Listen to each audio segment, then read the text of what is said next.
Bob is Buddha, the Zen of happy trees. Perception is reality. Perspective shapes the world around you. I'm JJ Weinberg, and this is my perspective. Greetings and salutations. My name is JJ Weinberg. I am an artist, an activist, an alchemist, a radio show host. I am Buddha. I am Christ. I am Bob. And I am none of these things. Every episode, we begin with this mantra, with this meditation. For myself, personally, it's a way of, hey, here's an entry point. You've never heard me before. You've never heard this radio show perspective. And here's how I'll start. So you might know a little bit about me, but unset. My friend Eric. I met 451. We're going to go on a crazy journey today. I woke up this morning way early. I'm doing something I don't normally do, talking about recording this episode. Normally, I'm kind of speaking to you in the moment, but I'm letting you know right now, the moment for me is an early morning. And by the time you hear this, it'll be a different time altogether for you. It's right now 4:30 in the morning on July 7th for me. And I'm going to be rolling through this recording right at 4:51 a.m., which is relevant in my mythology, my personal portals and how they've opened in my life. And I met and spoke to 451. What I would call God. And my new friend Eric at Planet Fitness. It sounds so insane in some capacity. And it really is, I guess. But the meme can become meaning.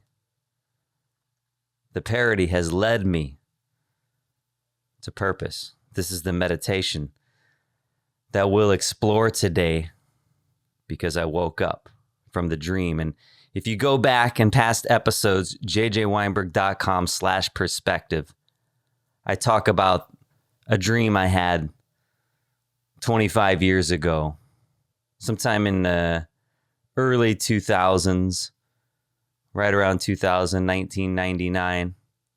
A dream I had. I was in art school. I was the director. I was the screenwriter. I was the actor auditioning for my own play. And that's what we do. Every day we audition for our own play. But we forget ourselves for the roles, for the masks that we wear. That is seeing the one through the many. That's what the Bobberverse is about. My Bob Ross, happy little hairdos, body of work is a meditation. And it's one of the things I woke up to this morning. One of the things that I'm realizing is that as I say, I am all of these things and none of these things, I'm saying Bob is all of these things and none of these things. I have a cover that I recorded of the song, What If God Was One of Us? And I changed all of the lyrics to What If Bob Was One of Us? Just a slob like one of us, just a stranger on the bus, just a painter trying to find his way home to recollect. For the many to be seen as the one. It's what we see in the multiverse. Quantum physics, it's what we see in science fiction, what we see in Sam Beckett in Quantum Leap. At some point, Sam Beckett jumps into the bobber shop chair and he leaps into Bob. And so I realize this work, all of the work that I do, there's a thread, there's a common thread. And it's the meditation of Bob being the Buddha, Bob being the Christ. I am the Buddha. I am the Christ. I am the Bob. So there's a couple of books that it makes me think of. Zen and the Art of Motorcycle Maintenance. And the book is basically arguing that genuine craftsmanship, attention, and presence unite reason and intuition. And that caring deeply about what you do is itself a spiritual practice. So happy little hairdos for me. Bob's fro is the burning bush. The I am. It's a cathedral. The joy of painting is a religion in the highest sense of the word, not dogma, not paint by numbers. These are the numbers that you have to use, because Bob would always say that. This is your world. Anything you want to do here, it's your decision. And find freedom on the canvas. These are things he would say. But not paint by numbers. And definitely not red or blue, where we find ourselves politically. There's a whole spectrum of colors. I used to say on my podcast years ago, I'm looking for purple people that blend, that go through the spectrum. But the joy of painting as a religion, the word religion meaning religario, meaning realign. We align ourselves. That's why I have the injunction that it's time we make America paint again. We remember the artist at the bottom of each of us. And by remembering that, we remember the Bob at the bottom of each of us. By remembering that, we remember the Buddha at the bottom of each of us. We awake. We awaken from the dream. I think of another book, Sacred Hoops, Spiritual Lessons of a Hardwood Warrior, Phil Jackson. And again, it's about mastery, personal growth. And there's this thematic connection. Both books argue that the activity itself is the practice. When we paint, we become. As a man thinketh, so he is, James Allen.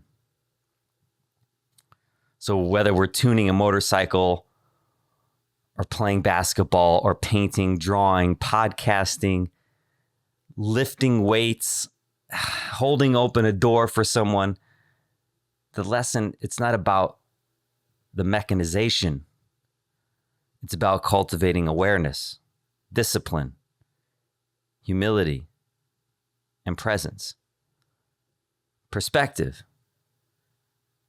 So each of the books is suggesting that excellence emerges when the ego quiets down and you become fully engaged with the process rather than obsessed with the outcome. So I woke up this morning. I was thirsty. It's 3:20 in the morning. I got about 3 hours of sleep, 3.5 hours of sleep. But I was thirsty, so I went to go grab a drink, and I was just going to lay back down, and I put on, mistakenly, I should know better than this by now. I'm like, well, I'll let my subconscious go to sleep with some Alan Watts playing. And of course, the first thing I play, serendipitously, he starts with, the word Buddha is not a proper name. It's a title, much like Christ. Many people forget or don't know because they're not studied, even as Jesus might say, ignorant of the depths of their own tradition, and they think Christ is a surname, which again is even still, I argue, a potential mistranslation of the word Messiah, which we'll get into later. About drawing a square circle here, and Alan Watts brings it up, of course, perfectly in this talk that I'm listening to, trying to fall asleep, trying to go back to sleep, but my imagination is set on fire like Bob's crown, like the burning bush of Bob's fro. I haven't done that one yet, like a afro on fire on Bob's head, but that's what it will mean when I do it. It's Bob as Exodus 3:14. I am that I am, where the meme again moves to meaning. But I'm trying to go back to sleep. I've got Alan Watts on in the background. And he says the word Buddha is not a proper name. It's a title. Christ is a title. The argument that I've been making with Happy Little Hairdos for the past 12 years, as it is now 2026, and I did the first illustration of Bob with his massive fro in 2014. It was March of 2014. And then after I finished the illustration, or as I was working on it, I heard the whisper say, well, that's Bob. We all know Bob because of his fro. But if that afro wasn't there, would anyone recognize who it is? And I was like, wow, that's pretty crazy. It was just a joke, of course, at the beginning. The parody did not have the purpose it does now, but it was locked in there because the question, the curiosity, the imagination was there. And it was funny. It was a funny question to me. What would Bob look like with a mohawk? What would he look like with cornrows? So then I went on that journey. And of course, the very first illustration that I drew was Bob with long hair, long flowing hair, and a crown of thorns. I mean, it was immediate. I didn't even need to put the crown of thorns on. I was already like, wow, that's Jesus. Smiling Bob is Jesus.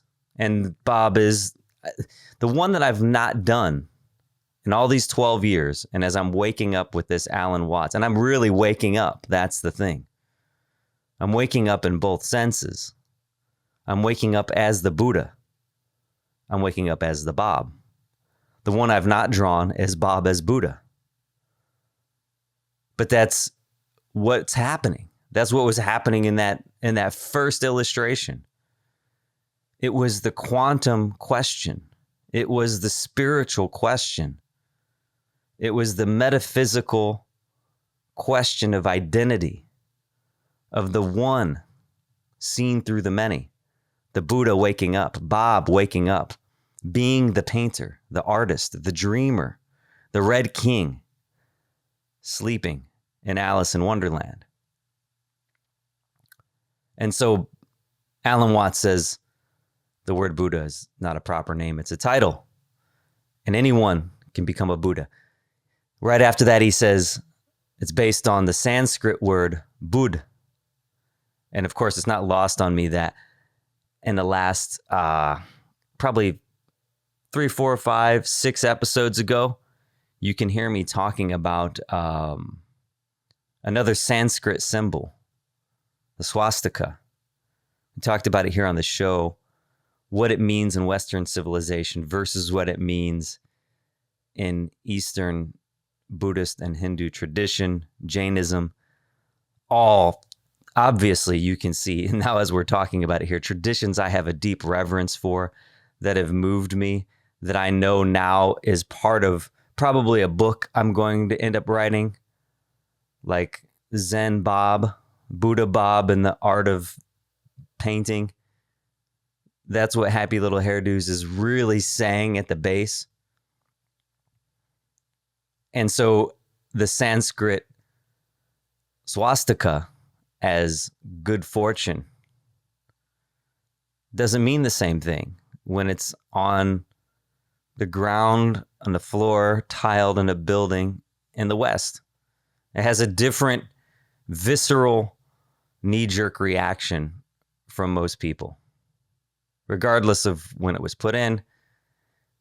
And again, in those episodes, I argue that even in its best intent in the 1850s in the United States, it would have been like a souvenir spirituality, kind of an appropriation. I don't think it was a full-on celebration. especially considering that we had concentration camps years later for Japanese people here in the United States, literally. Considering that Valparaiso, Indiana was a sundown town, that when you would come through, if you were a black person going to Chicago to play the blues, for instance, and you're rolling through Valparaiso, you don't want to stop at night. But I digress. We get back to Bob because, again, we cannot have the light without the dark, and that's part of the reconciliation, the recollection of our history. So Watts is saying the Sanskrit word bud, which means to awake, to be awake. So to be awake, does that mean to be woke? Again, we find ourselves, for some reason, I have a couple episodes back. Again, you can go into the catalog here and see me asking the question, are we still in Rome? There are certain dilemmas that we seem to continue to cycle around, to recycle, and to repeat, and a question. So be awake, be woke, as we talked about just a second ago, the idea that Valparaiso was a sundown town. The idea was stay woke. Know where, get your copy of the Green Book so you know where you can and you cannot stay. But if I say to be awake, does that offend someone? Which is super strange to me. Then I go to George Orwell and doublespeak. So based on the Sanskrit word bud, which means to be awake. And he continues and he says, so you could say that the Buddha is the man who woke up. And I am the man who woke up. Like literally and metaphorically. The allegory is so profound in the moment of me speaking my voice into this recording receptacle, into this technology right now, that it wouldn't let me go back to sleep because I woke up. The Buddha is the man who woke up. Bob is the man who woke up. That gentle spirit, that Christ-like, say to that mountain, move, and you can move a mountain. This canvas is yours. Bob woke up. I woke up at 3:00 in the morning. And when I saw that I'm the man who woke up, I couldn't go back to sleep, especially then thinking of that correlation to wake up, to be woke. Why would we want to be asleep? So Alan Watts says, he woke up from the dream of life as we ordinarily take it to be. He found out who he is. That's the Buddha, but that's the Bob. That's what I'm saying with happy little hairdos, that people, they see just these images of Bob, and what I'm saying is we don't recognize the Bob of our timeline. In the Bobberverse, we only recognize the Bob with the fro. We don't recognize the Bob with the cornrow. But he is as I am, and we are none of these things. And as I'm recording through this, the timestamp, I'm looking down at my computer right now, and it's just now turning 4:51 a.m. If you listen through my work, and especially my book, Serendipity According to Francis, I'll talk about 451. But the first time that 451 crossed my path or spoke to me, like if you've ever seen the movie with Matthew McConaughey, all right, Interstellar, I love Matthew McConaughey, by the way. His book, Green Lights. Green Lights is, man, that's, check it out, especially the audio version, because you get to hear him do his voice and do his things. And he's got that Bob talk in his thing too. I don't know. Maybe that's why I gravitate towards it. But anyway, Green Lights, Matthew McConaughey. And the movie is Interstellar. And there's this scene where the bookshelves are moving, or the books are moving on the shelf, and there's this thing, and it's this warning. It's like this ghostly figure, but it's really himself as he goes through the tesseract of time, kind of jumping through wormholes. It's a great film, great analogy, but that's kind of what 451, where it came to me the very first time. It was 4:51 in the morning. I was probably 19 or 20 years old somewhere. I was just getting out of art school, working on music, and I was up all night.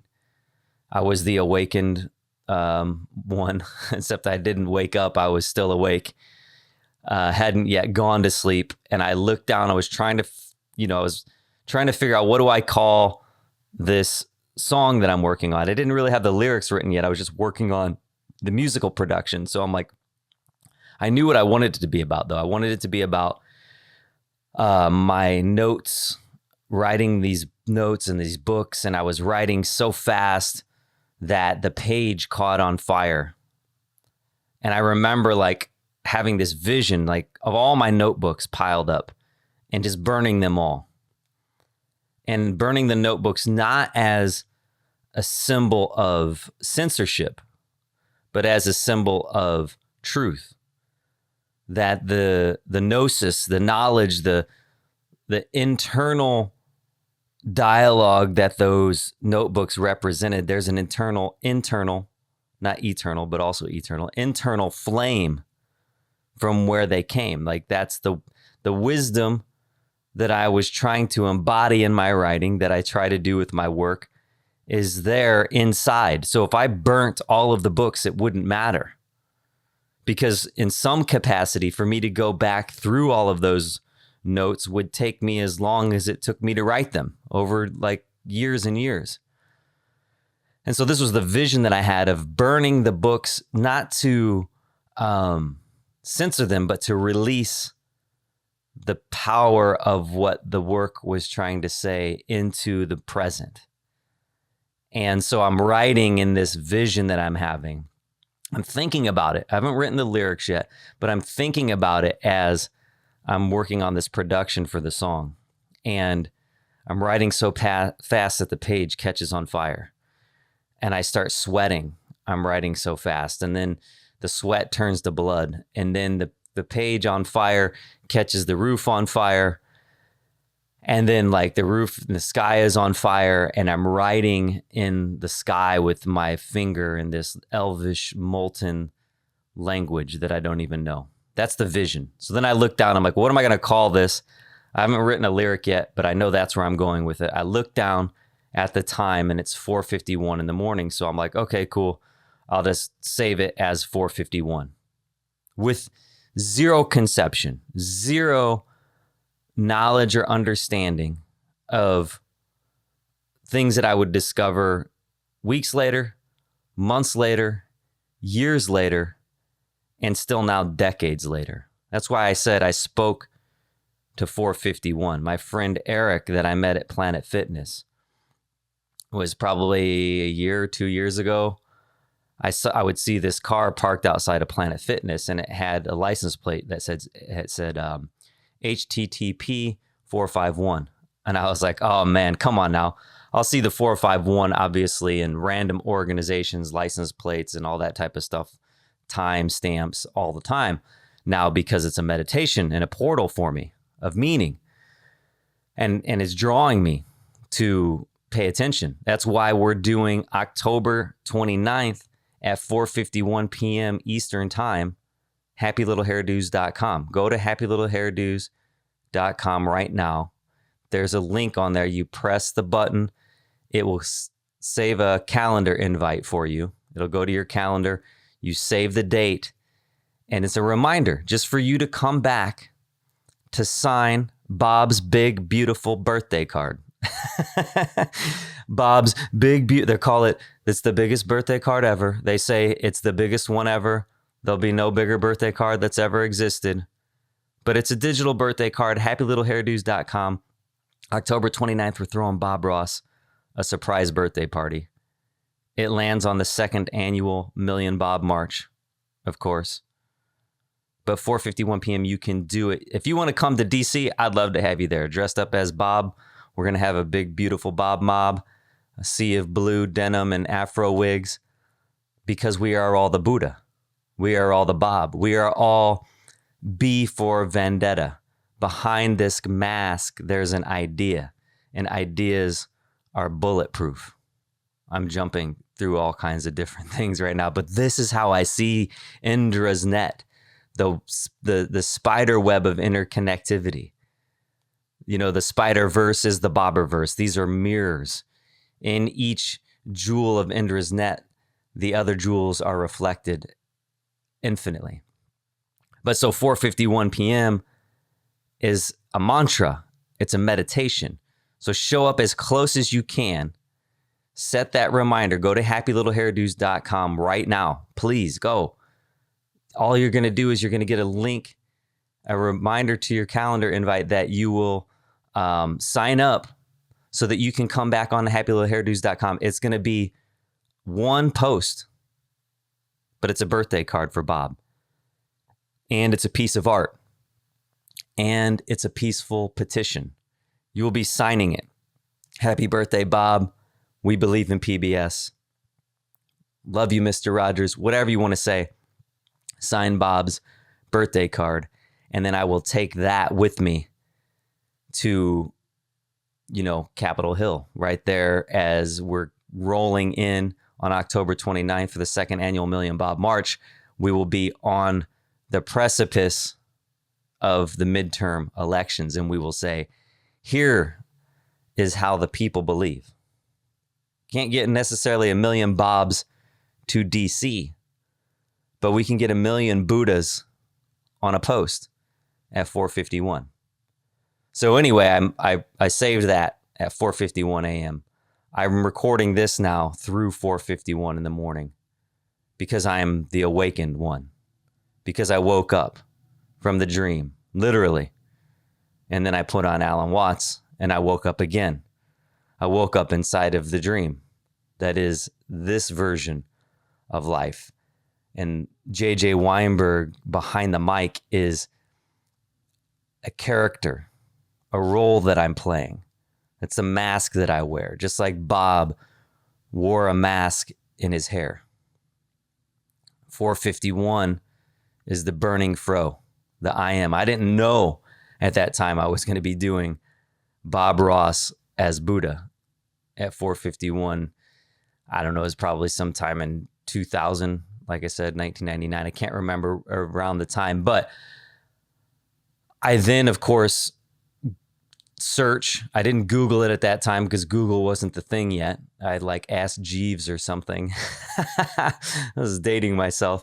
I said, Jeeves, what is 4:51? I said, I asked Yahoo what 4:51 is. And then, of course, I find out about Ray Bradbury's book, Fahrenheit 4:51, which was already phenomenal because he's talking about burning books. And I'm like, what the heck? This is the vision I had. And that's a coincidence. You're telling me that's just a coincidence? And that's the question I've asked myself for the past 30 years. Really? That's just a coincidence? It's just a coincidence that I would have this vision of my page setting on fire and burning my notebooks? Because the other part was I had this frustration with dogma. I talked about it here a bit ago, Christ as a surname, again, in some ways, an irrational question, trying to ask how to draw a square circle. Or the better question that I've created here is, who is the best quarterback in baseball history? It's an inane question. We'll get to that later. But the idea of religion and dogma, I have this necklace that I wear that says dog, but it says God, and it's a dog tag and it's a God tag. And it's from this meditation and this work that I did through Val Kilmer's God panels and this collaboration work. And in that, I'm asking again about the mask. Who's the mask I wear? I have Bob as Mark Twain. I have Bob as Doc Holliday, but then Val is Doc Holliday, but then Val is Val. We wear masks. We play roles. But the lyric from 25 years ago, I have, follow your dogma till you see me in the mirror. Look back at the word and it becomes clear. Dogma backwards. When we get God backwards, we put him into strict, defined religious terms. But if you reflect on it, if you look backwards, look in the reflection, in the mirror, through the looking glass, you will see am God. I am God. You will see Exodus 3:14. You will see I am Buddha. I am Christ. So 451 for me was saying this gnosis, because I hadn't yet read the Gnostic Gospels either, so I didn't even know the gnosis at that time, the concept of it. But it was coming to me through intuition, through spirit, through the light of love. And that was the fire I was talking about. But then I come to find out, of course, that Ray Bradbury's writing this book, Fahrenheit 451, and it's about the other version of burning books of censorship, right? And the reason why he chose 451 is because they say that that's the approximate temperature, 451 degrees Fahrenheit, at which a page would incinerate. And so you're telling me again, this is just a coincidence that I would be writing this song. I'm working on this vision that I'm having of burning my notebooks to get to the eternal flame, the internal flame of my truth. And I'm like, well, what am I going to call this? Okay, I look down, it's 451. The first lyric then, after I'd saved it, that I wrote was 451, my notebook's on fire. Quotes the higher self, my throat's his amplifier. The higher self is the Buddha. That's the awakened one. And that's how I awoke this morning and why I'm recording this right now. Because I couldn't go back to sleep. I couldn't go back to sleep. And we're being told that we're supposed to be sleepwalkers. I don't understand it. Politically, we hear that. We hear that, I think, religiously too. Well, just follow the lullaby. Follow the dogmatic lullaby. And let me, tell you a fairy tale so that you can go back to sleep. But I'm listening to Alan Watts this morning, and he's talking about the man who woke up from the dream of life as we ordinarily take it to be. So I recorded my song. I started it. I labeled it 451. Then years later, probably 10 years later, I don't know, 5-10 years later, what it was, I read a book by John Shelby Spong. He was a bishop and in the church, and he wrote a book called Why Christianity Must Change or Die. And in it, he's talking about them removing books from canon and talking about this idea of this gnosis, these ideas that I'd been searching through, I've been asking for my whole life. And I'm reading the book. I'm still young. I'm in my mid-20s probably, and mid to late 20s. And I'm reading this book, Why Christianity Must Change or Die. And he's talking about them removing books that were inconvenient to the dogma, essentially. The Am God, reflect on it, see yourself. But I'm saying I have a connection to this question that I've had for years. So he says the Council of Chalcedon is where these books were burned, basically. And it was 451 AD. Really? Really? That's just a coincidence? So when I would find this letter from my mom, she was so excited because she got approved for the loan again for me to go to my second year of art school. And she wrote this letter to me. I'm just so grateful. This is so amazing. I mean, I told my mom when I was 10 years old, I was going to the American Academy of Art. And that is due to Mark Kistler on PBS teaching me how to draw a spaceship. You know what I mean? As a kid. And then decades later, I'd be drawing that same spaceship for the Afronaut Alliance and my Bob Ross Happy Little Hairdos project. Decades later, I would be at the American Academy of Art because of PBS. That's why this is existential for me. Without it, it creates an alternate timeline where Biff Tannen gets a hold of the Gray Sports Almanac, and we wind up with Biff's Pleasure Paradise, like we see in Back to the Future 2, the dystopian, dark timeline that we live in now. And it's like, I don't know if they were giving the blueprint. The archetype of Biff Tannen was based off of the cheesiness, the gaudiness, the casino glam, over the top, obvious bad character that Donald Trump represented. So the funny thing is this, like, again, Bob will say we can't have the light without the dark. And as we get into this Buddhism and what I'm listening to with Alan Watts this morning, and the idea of the Four Noble Truths and the Eightfold Path, it's not to say that I even wanted to correct Donald Trump. I don't want to go again in the battle against Donald Trump. I want to use him in the painting, though, for the contrast of the dark versus the light. I am okay with Donald Trump in the sense of okay with even Adolf Hitler, the darkest dark, so that we might see Gandhi, that we might see Dr. King, that we might see Buddha, that we might see Bob as the light. But the part that gets me probably the most frustrated is you don't see him as the darkness? Like, I don't understand. Darth Vader was the requisite. They said that Anakin was supposed to bring balance to the Force. He did, because he gave the contrast that Luke needed to become Luke Skywalker.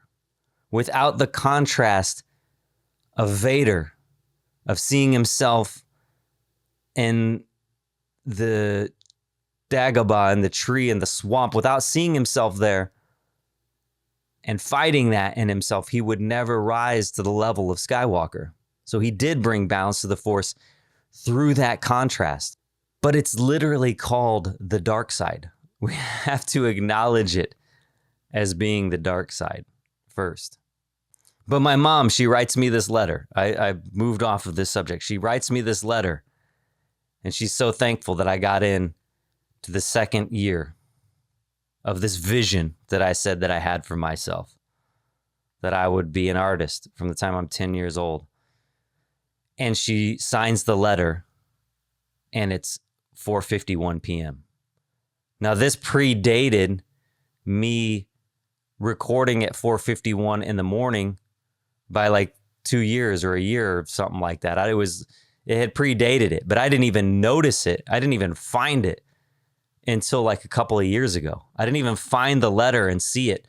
And it just hit me. Like when I wrote my book, Serendipity According to Francis, and I'm asking this question, and I say, I'm noticing that the sun is lasting longer. It's in 2022. I'm noticing the daylight, the days are lasting longer. And I remember asking Google what time the sun set, because I love the long days of summer. And then I was like, I wonder what time the sun set, on Francis's last day here, the last sunset that she would have seen. And then I asked Google, and of course, you probably already feel it coming. But my dog, my book, Serendipity According to Francis, the autobiography of an alchemist, a mystical memoir of a man and his dog, I asked Google what time the sun set. And of course, it was 4:51 p.m. So I have a random timestamp on a song about the burning bush of Bob, Buddha, eternal flame, internal flame, Chalcedon 451, Francis 451, my mom writing this letter at 4:51 p.m. And of course, Fahrenheit 451 and the science of 451. And so when you hear things like 451 and October 29th at 4:51 p.m., when you realize that I got on top of a gas station roof to protest our dependency on fossil fuel, and I started it at 4:51 p.m. on May 5th, 2008, there was a reason behind that. And exploring reason and asking the question and being curious is what my whole life is about awakened people being the Buddha. And so I'm back to this Alan Watts thing that woke me up to realize that Bob is Buddha. And that's what I've been saying this whole time, really. And we talk about Bob saying that we can't have the light without the dark. So we talk about Donald Trump. We talk about the varnisher. I said last year I tried to bring them Bob's gentle voice and they didn't listen. So this year I bring the varnisher to beat the devil out of him. And the varnisher is to fight the king pig.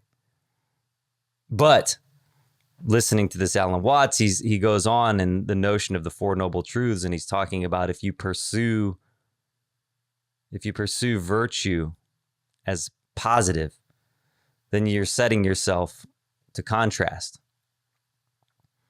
The spectrum, we talked about that, red and purple on the other end, but it's a circle, red and blue moving through the spectrum. And the contrast. Bob didn't just paint with red or blues. He used the full palette of colors. But the idea behind Buddha is everybody can be the Buddha. And I think with one of my main gripes with the way I feel conventional Christianity has distorted, and I think that was purposeful. We go into that in different episodes, and we'll go into it deeper in the future here again. And I think a lot of it began with Paul and on purpose, that they strip away the idea that everyone can be the idea of Christ, even if it's a mistranslation. Everyone can be Messiah. You have to see it through the lens of your culture and understand it, of course, and most can't when it's, when you're talking about it through the mistranslated lenses, you'll never understand what it means. But to wake up, to go into that just analogy, everybody can be the Buddha. Everybody can be Bob. And that's what Buddhism is based on, is that everyone can be the Buddha. Christianity is there's only one of this Jesus, and that's where it's so distorted. Jesus said, I don't want to say Christ, Jesus said, all these things I do, you will do, and greater things than these you will do. He was setting an example of his Buddha-ness.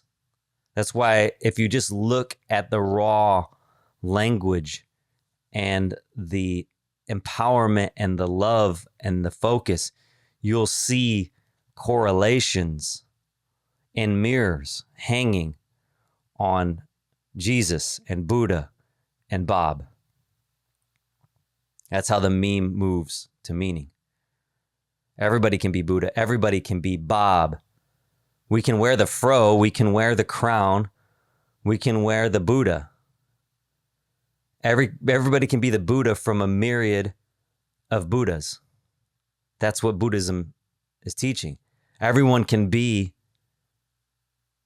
Bob from the myriad of Bobs. So when I have 20,000 unique illustrations of Bob in the Happy Little Hairdos Bobberverse, it's the multiverse, Spider-Verse, timeline, fun, creativity, imagination. One little decision changes your life. Without Bob's fro, we probably wouldn't remember Bob. As beautiful as a man as he was, his spirit, his language, the way he spoke, all of it, the way he painted, the metaphysics that he brought to his work, the empathy, the love of animals and nature and life, all of it. But the meme was the crown. That was the thing that makes him a symbol, because we look at it with a certain amount of humor because it's so jarring. But like when I go in front of the Obama Center and live paint dressed up as Bob Ross, people come up to me as if I'm the Buddha. I am the awakened one. Everybody has the capacity to wake up. And you can put on your blue denim with us for a Bob Mob this year. Find out on happylittlehairdos.com when and where they're going to be. Definitely on October 29th, you can have a party. Have a party where you have people come over dressed up as the Buddha, as the Bob. Blue denim and an afro wig. And everybody is coming to the surprise birthday party in the metaverse, in imagination. And they're saying like we live in this essentially online world through the magic glass portal of our screens, soon augmented reality contact lenses where we just don't even know if we're in the matrix anymore or not.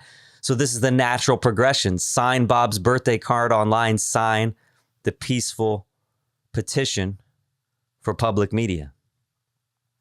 So everybody has the capacity to wake up from the illusion of being this separate individual. We wake up to find ourselves as the Buddha. And again, Buddhism is an oral tradition. It's very much the same as Judaism, where Jesus would have been operating out of, and we've talked about this so much, the Jews, this oral tradition. There wasn't literacy. So there had to be a way to translate these ideas. And for us, I'm saying the modern language.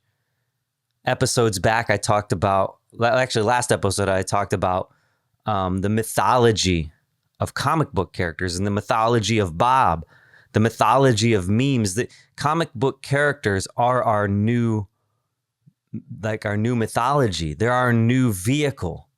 And that's why I'm finding so much purpose behind this parody, why I'm finding so much meaning behind the meme, because they're just new vehicles for the same noble truths, for the same Buddha, for the same Jesus. And so as we look through oral tradition, now we have meme tradition. But there's a way that we're carrying things forward. Of course, memes are nasty. Propaganda can be nasty. The algorithm, we can say it's nasty because it's mirroring our nastiness. That's why I want 4:51 p.m. That's why it's so important, if you're hearing this, that you share with your friends and family. 5 people will mean the huge difference to making this point. If you're hearing this right now, if you've stayed with me for 50 minutes on this and you're not going to happylittlehairdos.com to simply write on, Bob's birthday card, then I am doing a very poor job of translating this creativity, this imagination, and this spirit, because it should be fun and easy, and it should call you to that kind of curiosity. But what it will do if we do organize, if you do bring 5 people or 10 people or 20 people to this moment, and they bring 5 or 10 or 20, the virality, beyond me reaching out and touching base and getting an influencer, getting on the news, shaking things up, getting arrested as Bob, which is probably going to have to happen, unfortunately, because I've tried the other methods and they didn't work. It makes me think of, I think it's from the movie Seven, wanting people to listen. You can't tap them on the shoulder anymore. You have to hit them over the head with the sledgehammer. And unfortunately, that's where we're at. So anyway, I digress. If you cannot sign up to sign Bob's digital birthday card at 4:51 p.m., I'm doing a poor job. Please do that.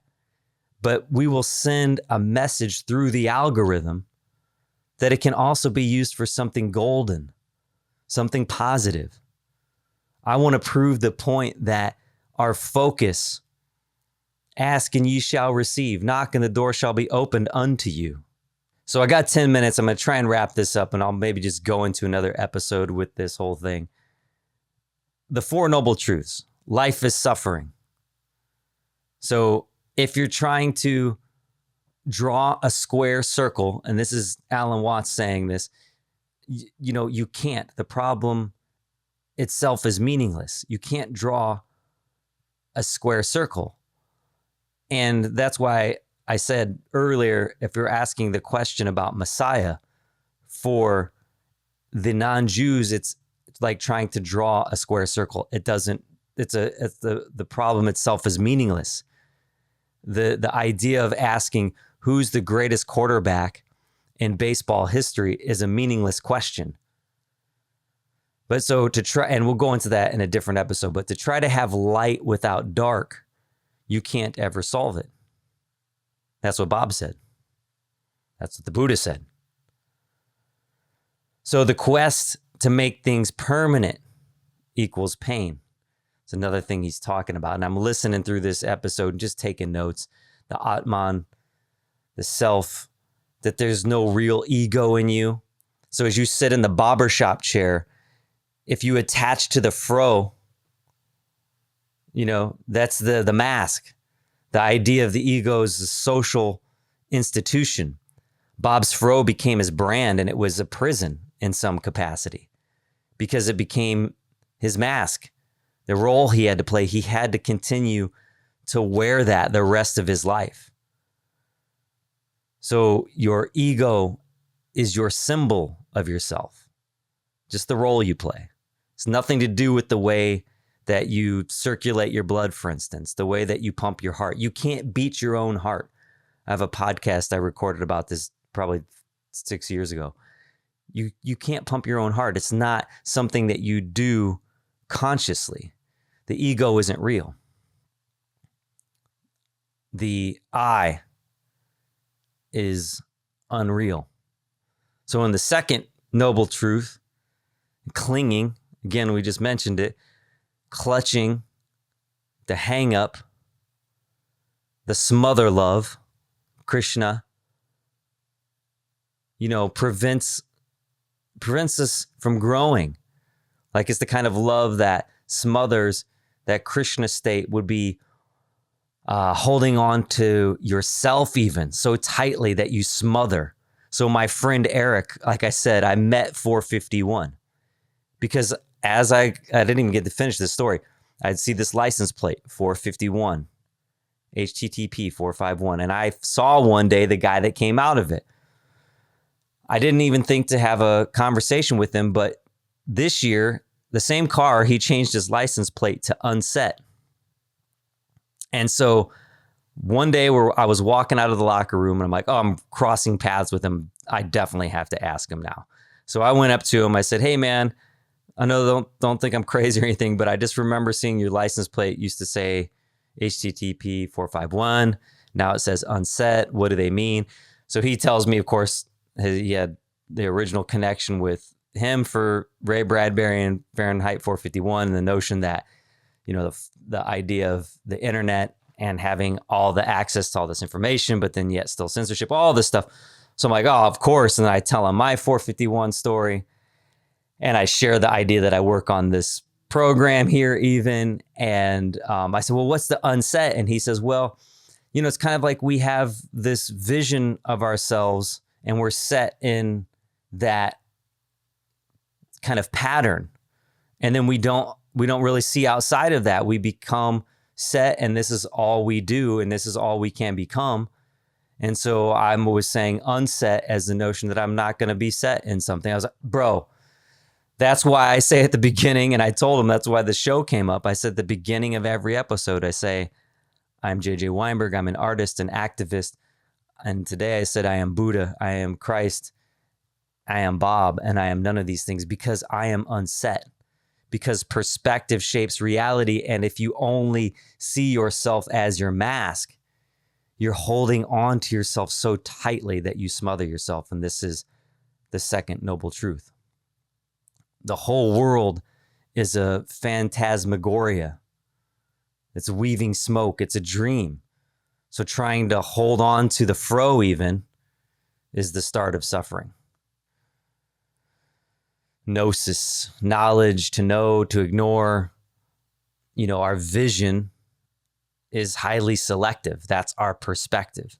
That's why the tagline at the beginning of the show says perspective shapes reality. Alan Watts talks about drawing a circle. He's like, I draw the circle on the board. What do you see? A ball, a ring, an earth. And he says, yeah, I drew a wall with a hole in it. You're ignoring the background. You're only seeing the image. You're not seeing this thing completely. And so breath is life. He goes on, he says, if you hold on to it, you lose it. Spirit means breath. God breathed life into the clay nostrils.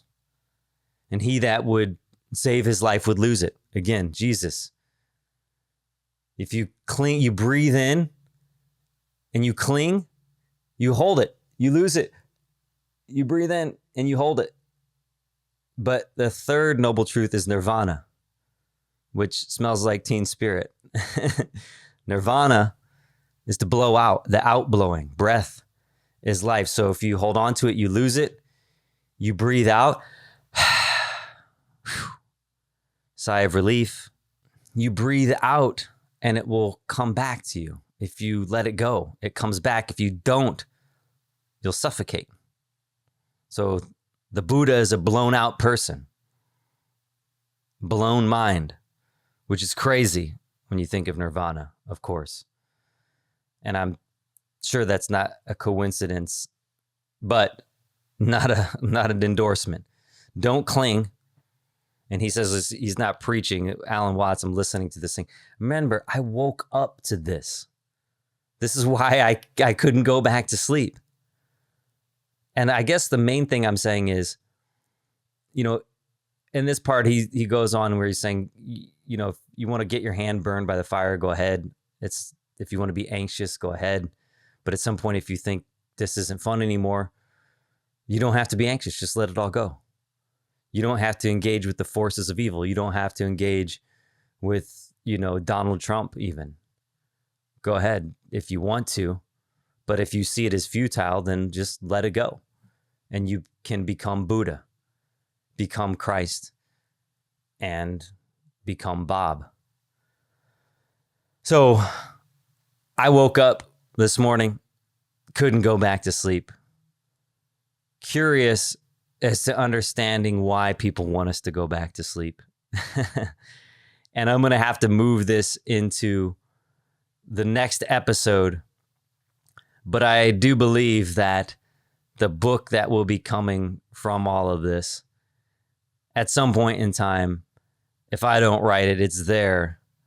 So remember, it's Bob and the Zen of Painting. And next episode, I will come back to these Four Noble Truths because I want to talk about the path, the Eightfold Path.